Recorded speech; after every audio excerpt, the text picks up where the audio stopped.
Hi, everyone. Hello, Richard. Hi, how are you?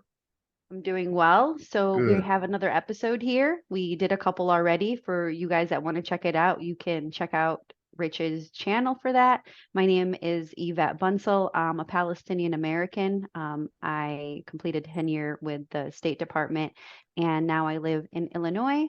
I have a longtime friend, Richard, here, who wrote this book, Wake Up and Reclaim Your Humanity: Essays on the Tragedy of Israel-Palestine. Since I'm Palestinian and I've known Richard for a long time, we decided to do these videos to just educate people since he researched the topic so extensively.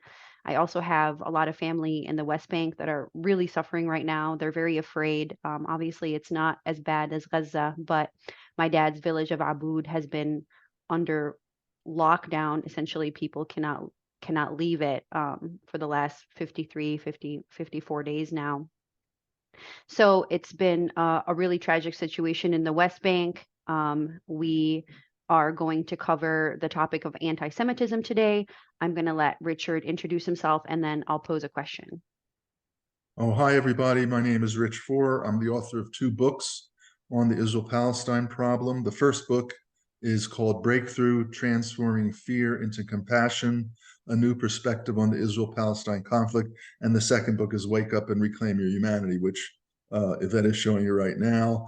Up until 2006, for my entire lifetime, I had been a strong defender of Israel and all of its policies. I justified everything it did, and I was also a member of AIPAC, the American Israel Public Affairs Committee, the very right-wing organization that, to a very large extent, is a proxy for the government of Israel in the United States.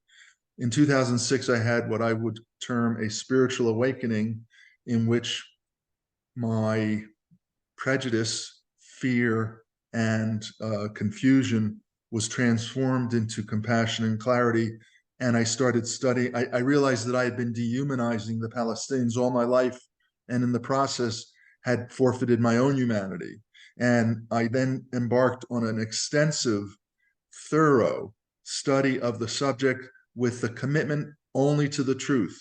And my primary sources in my research were Israeli government sources, such as the Israeli Ministries of Defense, Foreign Affairs, Internal Security, the Book of the Haganah, published by the Israeli Military Press, the writings of Israeli prime ministers and chiefs of staff, etc. And I believe that I have not just reclaimed my humanity, but I believe my outlook on what is happening is can be very helpful for other people who face the same dilemma I once faced, which is they are basically decent human beings who, in their confusion, are supporting indecency and injustice. Yeah, and today's topic has been all over the news. There was a recent resolution in Congress that talks about it. It's the topic of anti-Semitism. And my question to you, Rich, is Israel and its supporters, including the Anti-Defamation League, routinely accuse Israel's critics of anti-Semitism, even when those critics are Jewish themselves. Is there a justification for their accusations, or do their accusations point to something else? For the most part, their accusations point to something else. But let me start by quoting the late Abba Eban. In the late 1960s and 70s, he was Israel's United Nations representative. He was ambassador to the United States and Minister of Foreign Affairs, and he was considered a dove. This is what he said, quote, "One of the chief tasks of any dialogue with the Gentile world is to prove that the distinction between anti-Semitism and anti-Zionism is not a distinction at all," end of quote. So anti-Zionism is criticism of the policies of Israel. Traditionally, anti-Semitism was defined as hatred of Jews because they were Jews. But nowadays, the reason accusers conflate anti-Zionism with anti-Semitism is so they can discredit criticism of Israel's theft of Palestinian land, its daily mistreatment of the Palestinian people, and its brutal ethnic cleansing and dispossession of the Palestinian people.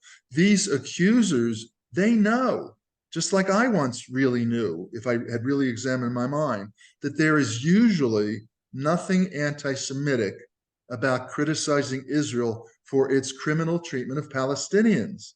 But in order to convince themselves that Israel is not guilty of those crimes, and by association, that they are not complicit in those crimes, they go through a psychological process that demands they justify Israel's mistreatment of Palestinians as necessary for security, as if harsh treatment breeds security rather than paranoia and more harsh treatment. But in that psychological process, what they do is they project inhumane images that are true of Israel and of themselves onto Israel's critics, and then conclude conveniently that the criticism is an irrational product of hatred and bigotry. So through denial and projection, they assuage their guilt and evade accountability for their roles in Israel's crimes against the Palestinians. And their character assassination of Israel's critics is meant to destroy what those inhumane images reveal about themselves. In other words, by falsely presuming what is true of them to be true of Israel's critics, and by falsely presuming what is true of Israel's critics to be true of them, they avoid seeing the real Israel. And if they're not seeing the real Israel, what are they seeing? Well, what I used to see and defend, and what they are seeing and defending, are their idealistic images of Israel they unconsciously project onto the real Israel. This projection enables them to deny painful revelations about Israel and about themselves they would otherwise be aware of if only they would look without the influence of a deliberately unexamined mind. So, like me at one time, Israel is a part of its supporters' presumed collective identity. Their images of Israel are reflections of their images of themselves. If Israel is cruel, then they must be cruel. But negative self-imagery, which implicates them in crimes against other human beings, terrifies them. So they deny the imagery project it onto Israel's critics, thereby remaining unconscious themselves. Nevertheless, their support for and rationalization of Israel's treatment of Palestinians is what really incites anti-Semitism, and it is their justifications for Israel's refusal to comply with international law that incites anti-Semitism. Obviously, anti-Semites incite anti-Semitism, and I don't see how anybody can deny that nobody does that more frequently and more effectively than Israel and its supporters. So my question to them is, who are the real anti-Semites? Now, again, I'll go a little deeper on this. Afraid to ask why someone is critical of Israel and insensitive to the humiliations Israelis subject Palestinians to every day, they attempt to blackmail Israel's critics into silence by accusing us of anti-Semitism. And it is true that a small percentage of critics is anti-Semitic. But let's be fair here. Most of Israel's critics, especially its Jewish critics, many of whom have relatives living in Israel and in illegal settlements, don't want to harm Israelis. They want to prevent Israelis from harming Palestinians. But even their concern for Palestinians is conflated with anti-Semitism. So if concern for Palestinians is proof of anti-Semitism, then virtually all Palestinians are being slandered as anti-Semites. That's the real bigotry. And if criticizing Israel for its human rights violations is anti-Semitism, I have to ask these people, as I should have asked myself many years ago, what is turning one's back on the people who suffer from those violations? So what it boils down to is this: for Israel and its loyalists, the proof that one is not an anti-Semite is that they deny documented fact, remain fiercely indifferent to the suffering of millions, and accept the Israeli government's justifications for its endless human rights abuses. However, doesn't that logic characterize the Jewish people as inhumane? but such a characterization would itself be labeled anti-Semitic by Israel's defenders. This exposes an absurdity. The proof that you are not an anti-Semite proves that you are an anti-Semite. That is the logic of a dualistic and unexamined mind. The bottom line is that the only way the world can evolve to a more benign destiny is to embrace consciousness instead of wallowing in the cave of unconsciousness. So there you have it. That's my brief little Yes, discussion. just brief.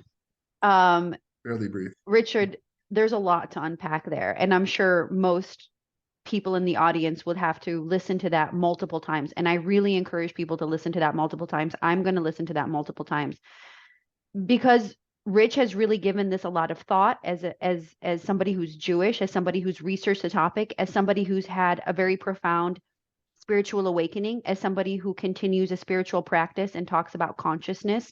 So definitely watch this multiple times and try to grasp what Richard is saying if you do not instantly grasp it. So I have a couple questions.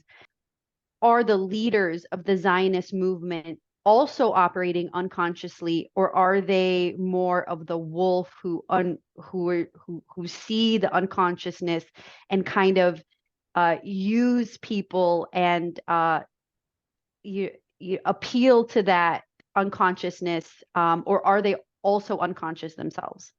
Both. They're unconscious themselves and they exploit the unconsciousness. Remember, one thing to understand is that narcissists in particular, let's say someone like Benjamin Netanyahu and Donald Trump, who are my two greatest examples of malignant narcissism, narcissists who operate unconsciously, the unconscious mind is not burdened by conscience or by any form of responsibility. It just acts in support of itself, of its own agenda, which is always to aggrandize itself, preserve itself, and validate itself. And so the unconscious mind can be genius, even in people who are not, particularly that intelligent. And what's happening is, one of the things I always say is that people who think they're important, people who have the self-image that they are important, are not going to understand much of what I say. Because what I'm saying is, when you really get down to it, aside from the issue of Israel-Palestine, what I'm saying in regard to all of humanity is that nobody is any more important than anybody else. And we all have our own obstructions that we need to overcome, and we all experience self-imagery. And the question is, how conscious will we become of that self-imagery? I claim that all self-imagery is part of an illusion. I claim that self-imagery, the separate self, the ego, it's all an illusion. Okay, it's all an illusion that distracts us from our true reality, which is prior to the existence of, or the formulation of, a separate self. It is what some spiritual masters call the prior condition, which is always already the case. Okay, which has no beginning and no end and transcends time. And it's who we are at our deepest, where there's no judgment, there's no expectation, there's simply love, bliss, and compassion, basically. Not giddy love, bliss, but just a feeling of ordinariness, simplicity, and total freedom and wonderment. And so, because people who are so attached to their self-imagery, like Netanyahu and Trump, they're determined to hold on to their self-imagery, because otherwise, if they saw a glimpse of themselves in the mirror, what they would see is monstrous. Okay? Yeah. So they're the ones who are going to hold on as tenaciously as possible and try to recruit everybody else into their effort. Now, in Netanyahu's case, he has always kind of seen himself as the Messiah. I mean, he's a megalomaniac like Trump, but he's always seen himself as a Messiah who will deliver greater Israel to the Jewish people. This megalomania of trying to cleanse the land of Palestinians and expand the borders of Israel. Because remember, Israel has never declared its borders. Its borders change every day. They move with the movement of Jewish settlers who who will move onto Palestinian land and claim it for themselves, and they become citizens, and that land becomes a part of Israel. I know I'm going off on a tangent, but let me just mention one thing. Israel is a single state. The West Bank and all of Israel proper, we'll leave Gaza out for the moment, but the West Bank and all of Israel proper is a single state. Israel simply uses language to pretend that Israel proper is a democracy, which it is if you're a Jew, and that the West Bank is not even part of Israel. Therefore, Israel is the only democracy in the Middle East. It's a scam, and they repeat it so often that people just mindlessly and unconsciously repeat it themselves. Mostly Israel supporters and Congress and the Biden administration. So people who are Israeli supporters, it's easy to see, well, I mean, if you talk to Israelis or you learn more about them, you learn what they watched as children, you watch TikTok videos of the same. There is a lot that feeds into the self imagery and that self that's built on top of your real essence, and over time starts to crystallize, and that's a lot of the human condition for all of us. The reason it's so difficult for so many people who defend Israel, including, most of my friends who I grew up with and family, is that, again, the self-imagery or ego identification with Israel has the quality of we're being fair, we're being humane. The Jewish people have always been victims of anti-Semitism, and we just want to live in peace. But the Arabs, they, again, as you know, they use the term Arab rather than Palestinian because they don't want to acknowledge the identity of the indigenous people of that land. But these people are anti-Semites who want to destroy us and throw us into the sea. And of course, sometimes Hamas plays into that. But they have this narrative that accompanies their self-imagery of Israel as innocent and humane. When they are challenged, when someone criticizes them and shows them that their belief system that they've carried with them for most of their lifetime, which is a part of their identity, because it's so precious, when someone challenges them, at least on an unconscious level, it's a threat of death. That's why and therefore they will fight back with everything they've got. There is nothing the supporters of Israel will not do. There is no level of viciousness they will not approach in order to defend who they think they are, which is fused with Israel. So criticism of Israel, they take it personally, okay? And so that's why it's so hard for them to shed their self-images. It's like the threat of death. And that's why nobody, I'm not kidding you, for 17 years, well, for about 14 years, I have tried to get relatives and friends who support Israel, who've known me all their lives and know that I never lied to them and know that I'm a fairly serious person. None of them will read a book on the subject. They won't read my book. They won't read any book. I said, why don't you read books by Israelis, by Benny Morris, who's a Zionist? No, they will not read a book if there's any possibility that their belief system will be challenged, because that is like in their minds, in their unconscious minds, it's like challenging, threatening, and possibly destroying their identity. So it's the fear of death. It's a death. It's an absolute death. And that's what we're asking anyone who's watching here who is a supporter of the Zionist movement while there is a genocide going on and you think that that genocide is somehow justified. We're asking you to tap into your humanity, to know that there is a place where we're all connected and we're all one, and to realize that what you are defending, if you are defending death, is your ego, is that false self that you have built. And the older you are, the harder it is for you to shed that ego, because the way the brain works is those neural pathways, the more you tell yourself something, the stronger that becomes, to the point where you could be brushing your teeth and the thought, I am the chosen people and those Arabs hate us, will come to your mind so unconsciously that you didn't actually trigger it because you've thought it for so long. And so Correct. what we're asking you is essentially to have that little death, the death of the false self, because it offers you freedom, right? Right, Rich? Like so much Yes, yes, freedom. actually, yes. And Yvette, yes. And let me add that the greatest relief I ever experienced in my life was when I let go of that belief system. And what happened was I was filled with freedom and bliss. It was the most, it was so easy to acknowledge to myself, you know what? I had been forfeiting my humanity. I had been demonizing these people my entire life.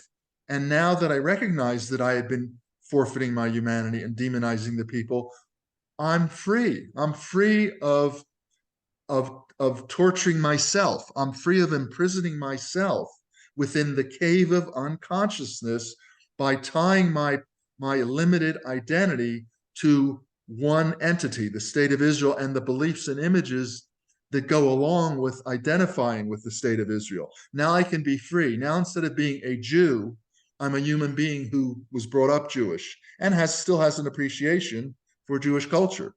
But I don't have to be prejudiced in favor of one identity, of one tribe or organization or people versus any other. Okay, I would say I've transcended tribalism and tribal thinking. And I just want to add one last thing. I actually believe that the goal of all of the religions, be it Islam, Christianity, Judaism, Buddhism, or any other religion, is to transcend the religion, to go beyond the religion and see your common humanity with all people where there is no distinction. I relate with Rich because I also have had a couple of spiritual awakenings in my life. I mean, essentially what why we've had what we call spiritual awakenings. Basically, a spiritual awakening is the recognition of that inner self and the seeing of the ego, seeing of the false self, and seeing that false self dissipate. So that's all a spiritual awakening is. And it happens by questioning, constantly questioning, is this right? Is this true? Is the image of the United States and the reality of the United States the same? Is the image of Israel and the reality of Israel is the same? If I'm a humane person, am I acting humanely? Just those questionings will start to break apart your belief system, and it's a good start.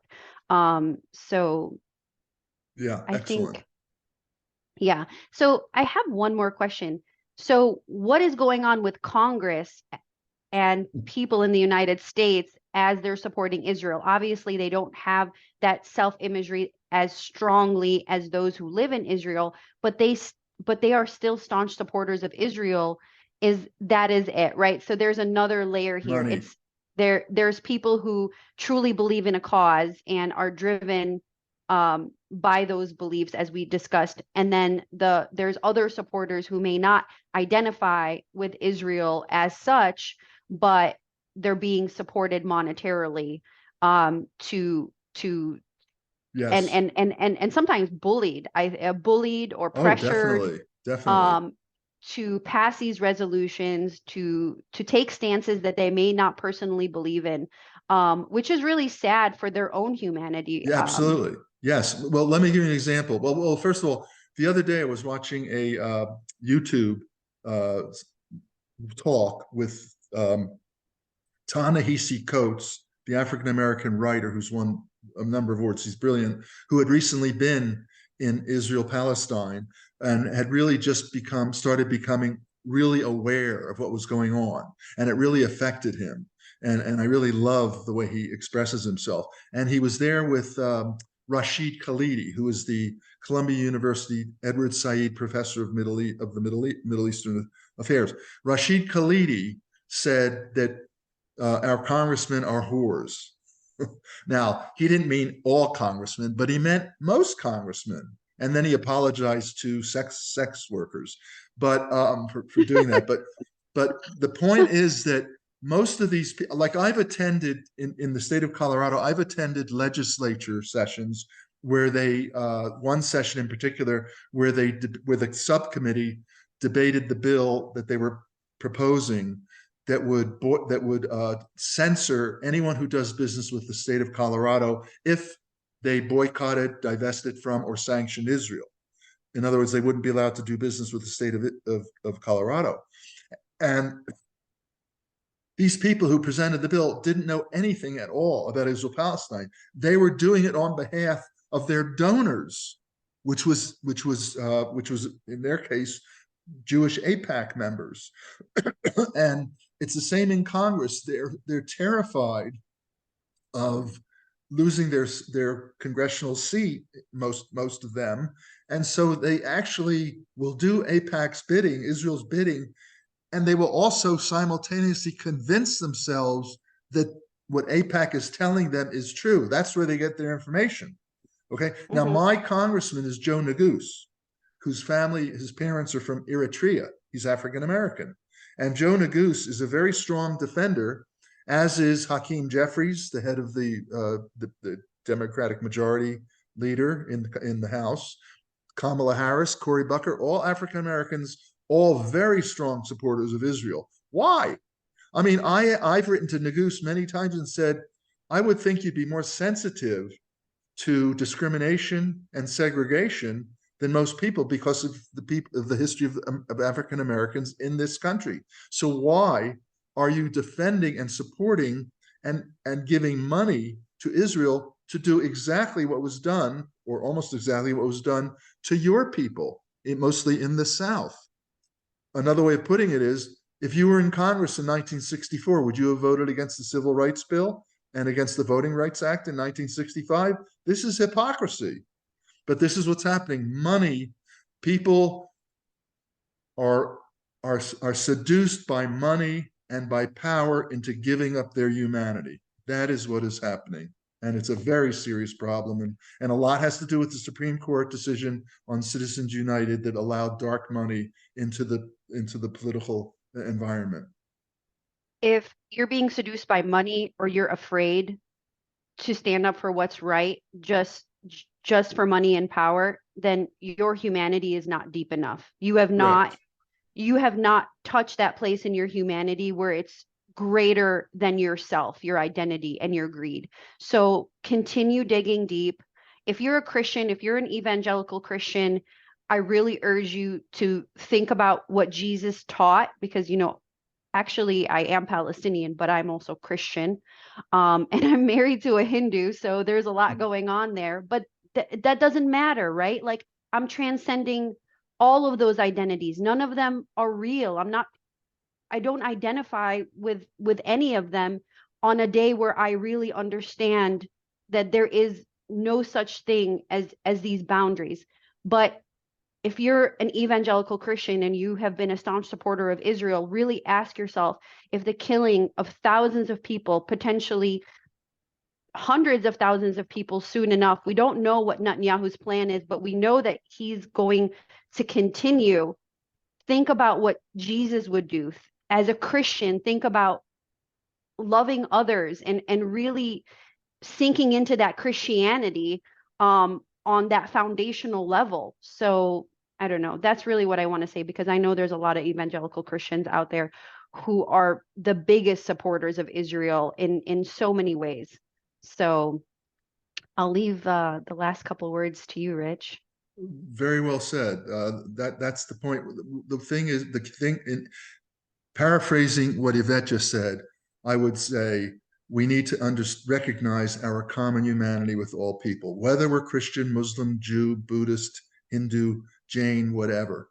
We all share a common humanity with each other, and the entire project of being human really is to get in touch with that common humanity. What is more valuable as a human being than recognize our common humanity? That's far more valuable than making money, gaining power, getting acclaim for having higher office or becoming president.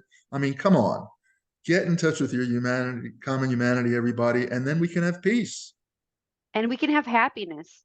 It's the only path to true joy and happiness. There's no other way. Right. Thank you so much, Rich. Thank you, Yvette.